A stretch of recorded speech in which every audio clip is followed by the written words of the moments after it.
way, Jose. Red Hot Gotti, come subscribe, come subscribe, come subscribe, come subscribe. No way. Red Hot Gotti. Alright, so today I am making another Cobra Kai video. This is going to be my continuing of the marathon until the 15th when part 2 comes out of season 6. Now basically I'm just going to get into it, not even waste time. This is going to be about season 2, basically just me talking about it's going to be a little analysis video of me just going through all the stuff that I rewatched in season 2. So let's just get into it. Now, the main theme about this entire season is basically just secrets. Now, the reason I say that is because every single character is keeping secrets to some degree and causing a lot of issues for not only the people around them, but themselves. It's very apparent in episode 10 when you see all of the secrets just kind of collapse on top of themselves, and you get to see every single character suffer because they kept a specific secret that screwed up their lives or made their lives tremendously harder. Now, the thing is about Johnny is he's actually the main character next to Miguel, but he actually has a lot of similarities to other characters like Daniel, who he despises significantly ever since like Karate Kid 1. But his secret is the fact that he actually genuinely could be friends with Daniel. He just has a lot of beef from like the alley stuff, which is basically the love triangle that was created in Karate Kid 1, and that's basically his whole secret, is the fact that he cannot let go of the fact that they are actually more similar than he would like to admit. One of the other main things that kind of connects to the whole idea behind Johnny and trying to find a love interest is Carmen, because Carmen's actually the one who's basically set up to be the main love interest of the series for Johnny specifically, and it kind of shows like he's showing feelings for her throughout the entire season, but he doesn't know how to tell her. And you could even say that these are feelings that were developed in season 1 as well, but they were expanded upon in season 2. And the thing is, when you really look at that, it shows that he's actually trying to move on from his past, you know, from Allie and all that other stuff, but he doesn't know how. And that is also expanded upon in season 3, when he actually ends up choosing Carmen over Allie.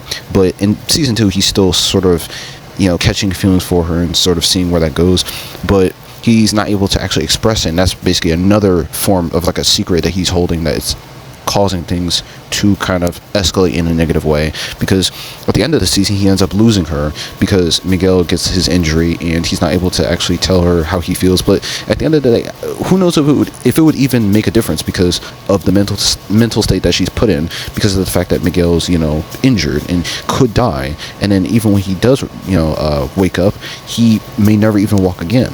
So I can understand why she is put in that position, why she feels the way she feels about Johnny, and that affects Johnny negatively and puts him in a worse mental state, because he basically loses everything in that season. He loses his dojo to Kreese, who he also was, you know, trying to make amends with.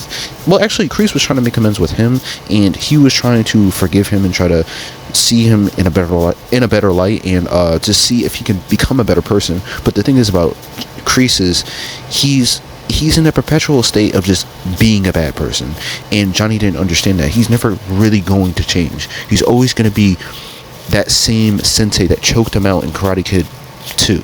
Yeah, at the beginning of Karate Kid 2. So that's the thing about Johnny, is he tries to keep people away in a certain sense, but the thing is he needs people, and that's sort of his main secret. Now, the thing is about Daniel, and this is probably his main secret, is the fact that he cannot accept that he will never truly be exactly like Mr. Miyagi. And that's the thing. That's the thing that he tries to be throughout the entire series. He wants to be Mr. Miyagi. The problem is, or at least like him, the problem is he can't. He needs to be his own person. And that's kind of the main issue I have with Daniel, is the fact that he does not want to be his own sensei, you know, have his own way of doing things. He wants to live up to and be like an idea just like Mr. Miyagi. The problem is, I don't think he ever will, but I feel like Daniel fundamentally doesn't understand that. He doesn't want to accept that. Now, the thing is about Daniel is I feel like he's not fundamentally willing to accept when he's actually wrong, and that's a huge issue throughout the entire series. But not only that, in this season, because in episode 10 he ends up abandoning Robbie again, which shows that in season 1 he did not learn from anything. And again, it was a weird situation where he assumed that Sam was being taken advantage of and she was drinking, so it was probably Robbie's fault. Like he said, he did lie and say it was just his fault, even though Sam was the one drinking by herself, and that's why a lot of characters hate Sam. But putting that to the side, it really shows that Daniel is just very blind when it comes to the people he cares about, but he's not willing to accept Robbie as one of those people that he actually cares about, and that ends up biting him in the ass because Robbie ends up suffering because of that. And Robbie ends up going to jail because he gets put in a bad position where Sam, the person that he loved, ends up cheating on him, and it's that same person that he tried to defend. And then he ends up losing his sensei, and he loses his girlfriend, and then his rival takes his girlfriend after he kicks him off the railing, and then he has to go to juvie because he kicked his rival off the railing. So it's like, I feel like fundamentally Daniel did not help Robbie, he only hurt him at the end of the day, at the end of season 2. And that's a huge issue because he is supposed to be like the hero. Like, Daniel was the hero in Karate Kid 1, 2, and 3, but in this series he really shows his, I don't want to say true colors, but he shows a different side of himself, to where it's like he wants to be like Mr. Miyagi, but he just can't. And the issue with that is he ends up hurting the people around him, especially Robbie, especially because his life literally gets turned upside down because of all the stuff that Daniel's doing. And I also feel like he should have listened to Amanda when it comes to the idea behind just treating Johnny like an equal and trying to actually make amends with him, and, you know, just accepting that they both can have dojos, and that Cobra Kai isn't this like inherently evil villain group, like some sort of faction of evildoers who want to just take over the valley or something like that. Because that was more so what Silver was trying to do. Like Terry Silver in season 4 and 5, that was basically his goal throughout that entire 2 seasons, mainly season 5. But at the end of the day, when it comes to Johnny, he wasn't doing anything on that level. And until Kreese actually joined the picture, there was nothing actually like crazy going on. They just lost the tournament, and that's about it. And also, when it comes to Kreese, I'm just going to segue into Kreese. I feel like he is another character where he was keeping secrets from Johnny and trying to like actually make amends, or at least pretend to make amends, in order to gain Johnny's trust so that he can end up taking over the dojo. The problem is, it's like, I feel like Johnny let himself get manipulated by a person that he shouldn't have even trusted to begin with. And you could say like, well, he was a sensei, he trained him to be as strong as he is, but it really is annoying when he almost choked you out and you had to get help from Mr. Miyagi, the person that you know, dislike to some degree, only because he trained your rival. So it's just like, it's very strange that you don't fundamentally understand that maybe you should just keep this dude away permanently. And he does sort of try that towards like I think the middle of the season or something like that, like later on in the season. But I feel like it just comes too late, and then he ends up losing everything because of that. Well, mainly losing the dojo, and that was the main issue with Kreese specifically. But Kreese as a character is not bad. I'm not saying Johnny's bad either. It's just that was his main character flaw in that season, and that's what led to his downfall. Now, the thing is with Miguel's still trying to find his footing, and he's still trying to find out what man he actually wants to be. And when it comes to Johnny, he wants to be loyal to Johnny, and only Johnny specifically, and he is throughout the entire series. You know, obviously he has different senseis, but at the end of the day, Johnny is number one for him, and he wants to listen to Johnny and see, you know, any sort of lesson that he wants to learn, he takes it to heart. Like at the end of the season when he ends up sparing Robbie because of Johnny. Now obviously that doesn't work out for him, but that's mainly because of Robbie. And also Miguel's decisions, you know, with kissing Sam, that is an issue that a lot of people do not want to address. They don't want to address that at all, but that is an issue, and it's on Miguel's part. But at the end of the day, he does apologize, and, you know, he does try to make amends, because at the end of the day, he is a good guy. Like, he isn't this stereotypical cartoon villain that some people want to make him out to be. And at the end of the day, Miguel doesn't want to be a bad person. He doesn't want to make bad choices or be this negative person like, you know, some people are, or some people want him to be. Like when it comes to Tori has a very negative mindset about the world and stuff like that. And it makes sense given the situation that she's put in with her mom and everything. But at the end of the day, Miguel has a choice and he can choose to be better. And when it comes to Kreese wants to train him to be a worse person than he actually is. But he doesn't take that BS. He ends up standing up to Kreese, and he is still loyal to Johnny. And I feel like fundamentally Miguel, with the right influences, is going to make the right decisions when it counts. But when it comes to negative influences, he's going to make some bad choices. Like the fact that he was listening to Kreese is bad, but that's also sort of Johnny's fault, because Johnny trusted Kreese in the beginning of the season, and he caused Miguel to make some bad choices as well and start to be influenced by him. Now, when it comes to Hawk, he's sort of the same way. He allows people to manipulate him, and that's basically his downfall in this season, but I'm gonna get into Hawk in a second. But when it comes to Miguel, he ends up cheating on Tori. Well, first off, he gets in a relationship with Tori when he shouldn't, because that's Sam's rival. But not only that, he wasn't really ready for a relationship, and he ends up cheating on Tori, and he ends up kissing Sam. And even though, like, he doesn't like Robbie, and that's apparent, but he shouldn't egg him on even further when he was on the right track with stopping the beef by giving him the Medal of Honor so that he could give it back to Sam. Now, at the end of the day, some people could say, well, he was only doing it because of Sam, yada, yada, yada.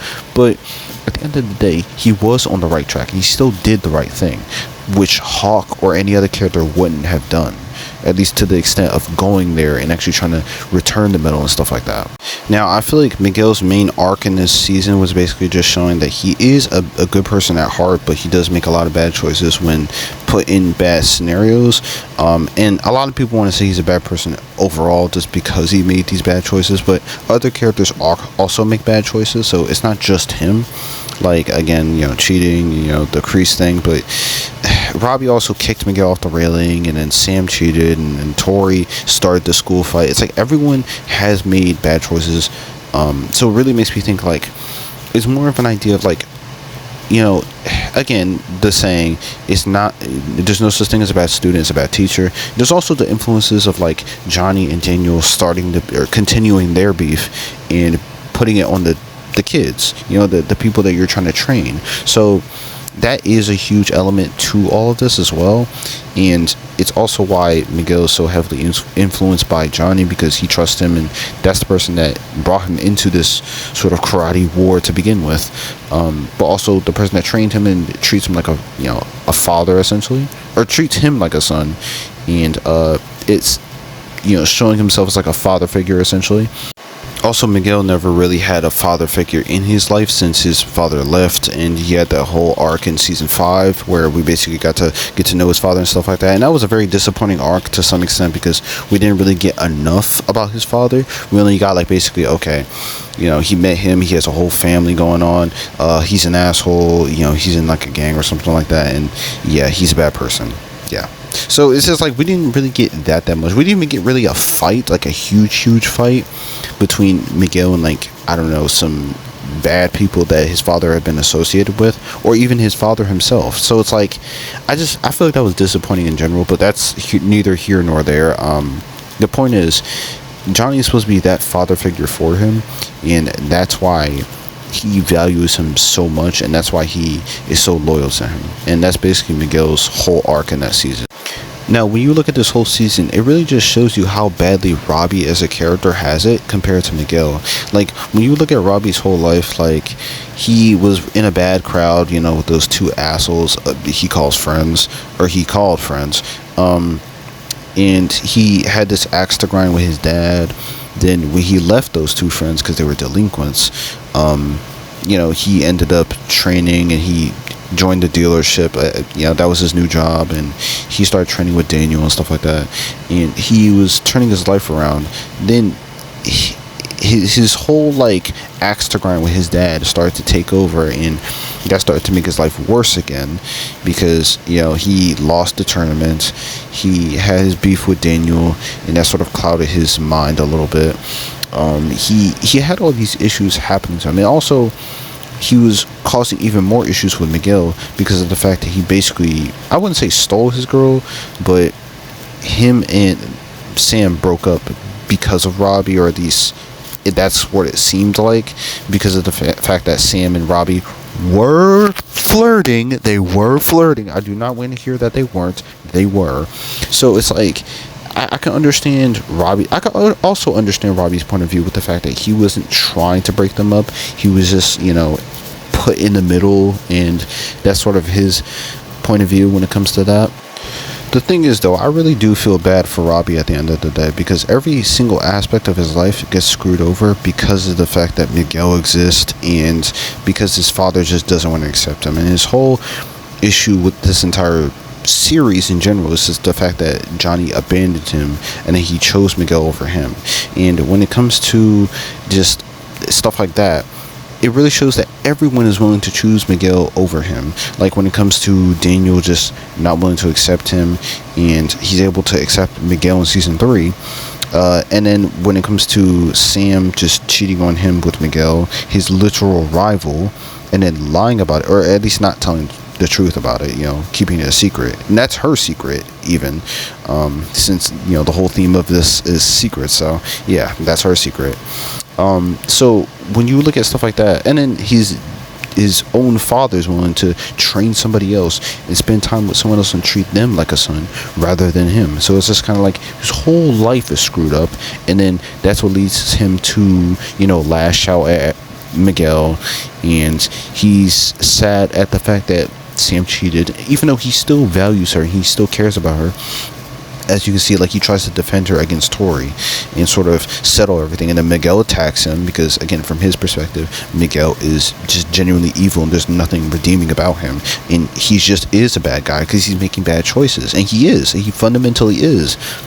And after rewatching this show, I fundamentally feel like people only trust Miguel and only like Miguel based on the fact that he was built up since season 1, and he was given more screen time to show that his good elements. But I feel like people overlook his flaws, and they basically essentially they act as if he does make a bad mistake, I mean, it's for the entertainment of the show, so it doesn't really matter because he's not a bad guy. He's the main character, so he can never be wrong. But when it comes to Robbie, people act as if he's this like cartoon villain who's always doing something wrong, and like that kind of shows just how brainwashed I feel like a lot of people are, because at the end of the day, Robbie is put in a lot of bad positions and a lot of bad things happen to him, and it's not really his fault. Like, and sometimes it's not Miguel's fault, sometimes it is. Like, kissing Sam, that is his fault. Robbie kicked him off the railing, that is bad, and Miguel getting upset at that is justified. But it's just like, I feel like people take Miguel's side every single time there's a Miguel and Robbie beef, and I feel like just people need to listen and take Robbie's side of things a lot more seriously, because he is right at least half the time. And the thing is about Robbie is Robbie was actually right about everybody, and he ended up losing everything because of it. Like, he ended up being right about Miguel trying to take his girl, and they ended up kissing, and then he kicked Miguel off the railing. And when it comes to Daniel basically abandoned him, so he can never trust Daniel ever again, and that's why in season 3 he ends up joining Cobra Kai.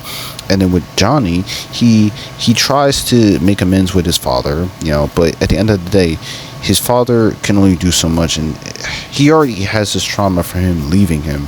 So the fact that he's still looking after Miguel and trying to act as if Robbie is the main issue with all this whole scenario happening is the issue, because Johnny is also at fault for treating Miguel better than Robbie and not actually spending enough time with Robbie to begin with. That's your son. It's literally your freaking son, and you're sending him to LaRusso. Like, that is an issue. It also doesn't help that he really had no scenes with Tori in all of season 2, and he only knew about Tori because of the fact that she was with Miguel. So him stopping Tori, was actually the good thing. But the problem is he kind of put himself in a bad position because he looked like he was attacking Tori when he was just trying to get her off of Sam. And then Miguel ended up attacking him, even though you could argue that Miguel's more at fault, but I'd say they're both at fault, because Robbie was kind of handsy with Tori, and Miguel, even though he cheated on her, that was still his girlfriend, so I can understand his point of view. The point is, I feel like Robbie is put in a lot of bad positions, and it's because he's right about everybody. Also, to top it all off, he was right about Sam Miguel earning points with Sam, and then she ended up cheating on him. So it does make Sam look really bad, and again, that is a reason that people hate her, even up until this point where we're at season 6. It's been like literal years since season 2, and people still hate her, and it's because of stuff like this. I think Sam's whole arc was basically the fact that she can never truly accept Robbie for the person that she genuinely wants to be with, and she doesn't really love Robbie the same way she loves Miguel, and that's what causes her to not only cheat on him, but she ends up causing beef with Tori because she ends up kissing Miguel. So it's like Sam causes a lot of issues just because of the fact that she's not willing to actually be honest with herself. I feel like Tori fundamentally is a good character, and there's not much that I really have to say in terms of secrets other than the fact that she's been pretty solid throughout all of season 2, but the thing is about her is she cannot accept the fact that she will never be as good for Miguel as Sam is for Miguel, and that's why Miguel ends up cheating on Tori, is because she can't accept that she started their relationship based on the fact that she hates Sam, and it kills her that he would cheat because he basically chose Sam over her, like, completely, even when they were in a relationship. Because the thing is, the relationship wasn't really real, and I don't want to defend Miguel for cheating, but it was like the whole relationship was created based on jealousy and the whole rivalry, and I feel like the rivalry was extended because of this relationship, so I'm actually glad it ended. But yeah, that's basically it for Tori. Hawk is one of those characters that's also very simple. At the end of the day, Hawk's main secret is the fact that he will not accept that he is more than just his Hawk, and that's what he ends up learning in season 4, when he ends up getting it cut off by Robbie and the rest of the Cobra Kais, and then he ends up winning because of it. So his whole arc is the fact that he will not accept that he doesn't have to be this uber badass in order, who's an asshole, because that's what he ends up becoming.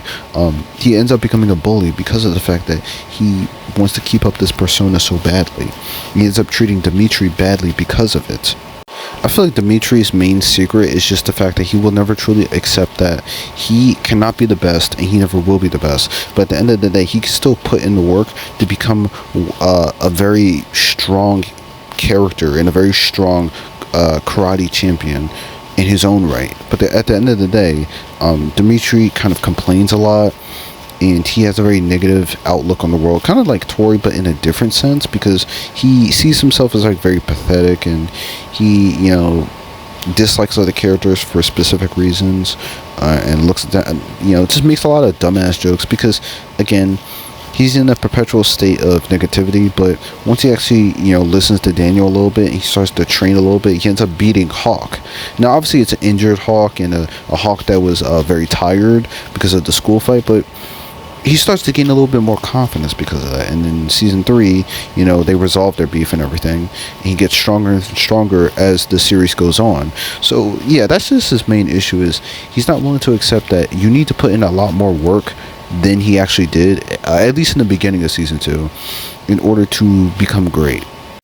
I don't think Aisha, Amanda, or Carmen really have a secret of any sort that's really interesting, so I'm gonna just leave them out of this. Alright, well, that's basically the end of this video. Comment, subscribe, like, let me know what you think of all the characters, and if I missed something about somebody, or if you see the characters in a better light, because, there was some negativity with some of the secrets, but at the end of the day, I feel like fundamentally all these characters are good, and they all are very well written, and honestly, season 2 is my favorite season because of this character work that they're doing, because character is number one for me when it comes to a show, and I feel like this show does well with its characters above all else. Sometimes the choreography can be very wonky, sometimes the special effects can be weird, sometimes the storyline can be weird, but the characters are always going to be great to me. And with this show, it really just, it always hits the nail on the head with the themes of bringing these lessons down to the next generation, and fatherhood, and just friendship, and all this other stuff. I love the themes in this show, and I just wanted to talk about my own that I sort of noticed in this season. So I'm going to be talking about season 3 tomorrow, and just comment, subscribe, like, and I'll see you guys later. Red Hot Gotsy, come subscribe, like, come subscribe, like, come subscribe, like, come subscribe.